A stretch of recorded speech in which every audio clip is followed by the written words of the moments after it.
What is human reality?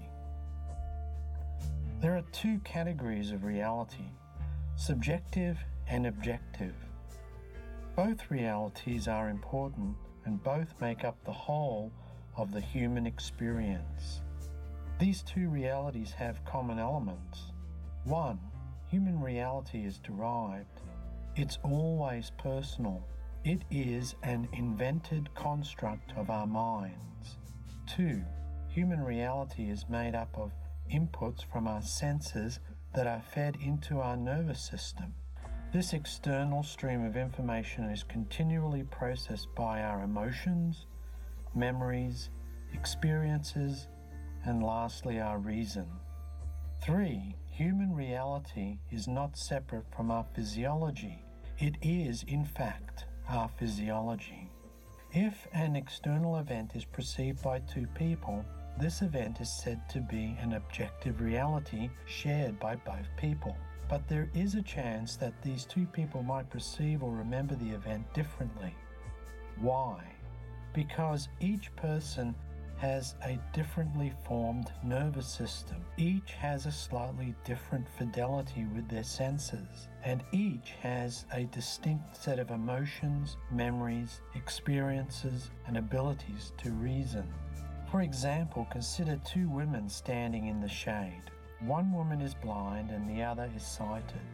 When the two women step into the bright sunlight from the shade, they experience reality differently. The sighted woman is almost blinded by the bright sunlight, whereas the blind woman has no sense of the bright light at all. Both women share the experience of the heat from the bright burning sun on their skins. This is their shared or objective reality. But the blind woman does not see the bright light, and the sighted woman does. This is their individual or subjective realities. To establish the truth of this idea, let us consider that human reality can be intentionally influenced. Elizabeth Loftus, American cognitive psychologist and expert on human memory, performed experiments in the mid-70s. They demonstrated the effect of third parties introducing false facts into her subjects' memories. During her experiment, her subjects were shown a photographic image of a car at an intersection with either a yield sign or a stop sign. Experimenters asked participants questions, falsely introducing the term stop sign into the question instead of referring to the yield sign participants had actually seen. The results of her experiment showed the probability increased that her subjects would recall seeing the false introduced images and not the images they had actually seen. In the initial part of the experiment, subjects also viewed a photographic image showing a car accident. Some subjects were later asked how fast the cars were traveling when they hit each other. Others were asked how fast the cars were traveling when they smashed into each other. Those subjects questioned using the word smashed were more likely to report having seen broken glass in the original image, which did not exist. This experiment established that the introduction of false clues altered participants' memories. Clearly, this experiment shows that human memory, which is a key component of human reality, can be influenced by language. This is a link in the chain of evidence that supports the idea that human interpretation of reality is personal. This personal human interpretation of reality is a very low-fidelity version of objective external events. That humans have a high-fidelity interpretation of external events is a widely held truth, but these chains of evidence show this belief is incorrect. Consider for a moment if our proposed idea that human reality is constructed from input fed into our senses and then processed by our nervous system, then the observed, repeated, and measured behavior of participants in Elizabeth Loftus' experiments makes perfect sense. Why? Because our proposed model of human reality is subject to personal interpretation of external events, it is not limited to an absolute capturing and recollection of external events. Human beings are not machines collecting with perfect fidelity a universal, fixed and common external reality. However, if the common idea of human reality is true, that it is based on a perfect interpretation of fixed, distinct external events, then Elizabeth Loftus's experimental results are harder to reconcile.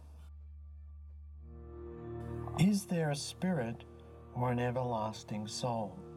Human reality begins and ends at the boundaries of our nervous systems. This is a highly probable truth based on a long and reliable chain of evidence. However, it is a widely held and common belief that an unseeing energy connects us beyond the boundaries of our nervous systems. But let's test which one of these truths is more probable. If human reality is personal and does not extend past our nervous systems, let us consider the following example as support of this proposition. To treat refractory epilepsy, epileptic seizures that can vary from brief and nearly undetectable to long periods of vigorous shaking, an operation has been performed by neurosurgeons that cuts the corpus callosum within the patient's brain. By severing this part of the human nervous system, the result is a split brain in the recipient. That is because this physical brain structure connects the left and right hemispheres of the human brain. Once cut, communication between the two hemispheres is no longer possible. After the right and left brains are separated, each half will have its own separate perception, concepts, and impulses. Having two brains in one body can create some interesting dilemmas. For example, when one split-brain patient dressed himself, he sometimes pulled his pants up with one hand, that side wanted him to get dressed, and down with the other because that side didn't. It was reported that once this patient grabbed his wife with his left hand and shook her violently, so his right hand came to her aid and tried to restrain his aggressive left hand. Because our proposed idea of human reality is based on the concept that it is physically constrained and held in our nervous system, this leads to the thought that when we die and our nervous system decomposes into dust and detritus, personal human reality stops. But intentionally missed from this understanding of human reality is the popularly held truth of a soul or spirit or everlasting life force. Is it true that human reality is constructed by the nervous system, or is it true that an immortal soul exists? Surely the popular idea that we all possess an immortal soul must be true.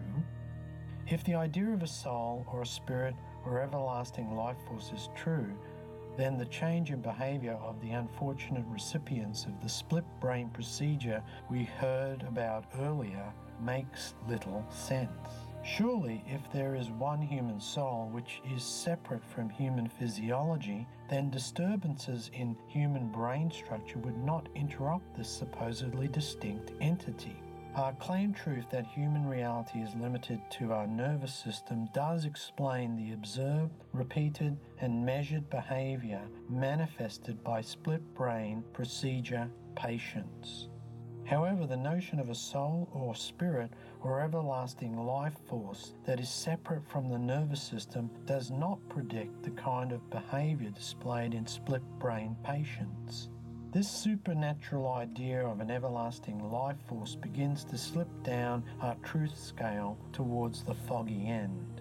What is good evidence? Observable, repeatable, and measurable events make for the most reliable evidence. Events based on this chain of evidence may be confidently placed high on our truth scale and will often make reliable predictions of the external universe. What is bad evidence? hearsay, old scriptures, wishful thinking, information passed on by culture, popular ideas, and even eyewitness reports that cannot be verified are all examples of bad evidence. Truths based on this line of thinking must sit low on our truth scale and will typically not make any reliable and accurate predictions of our universe. A soul or spirit or everlasting life force is a popularly held idea. It is also supported by most religions in one form or another. This idea is also a truth that is taught to many children from an early age by authoritative figures in these children's lives. And so, this idea has become a truth held by the majority of humans on the planet today. Remember the crocodile story? But what is the chain of evidence that supports this widely held idea? As it turns out, the evidence is slim. The existence of separate human spirits has been tested on more than one occasion by reputable and not so reputable people. On every occasion, the results have been less than conclusive. Repeated experiments over the years have resulted in the same lack of observable, repeatable evidence for the existence of separate human spirits. We've already established that just because an idea is widely held or popular does not ensure it a high position on our truth scale. So we can put this idea's popularity aside with confidence. This claimed truth of a soul or spirit or everlasting life force slips deservedly towards the foggy end of our truth scale. The authoritative figures in the community that hold this idea to be true have access to the same lacking chain of evidence as any of us, and so we can discount the authority of these convincing figures too. Another fall on our truth scale for the idea of a soul, spirit, or everlasting life force. And faith is the opposite of evidence. Faith is nothing more than a celebration of ignorance.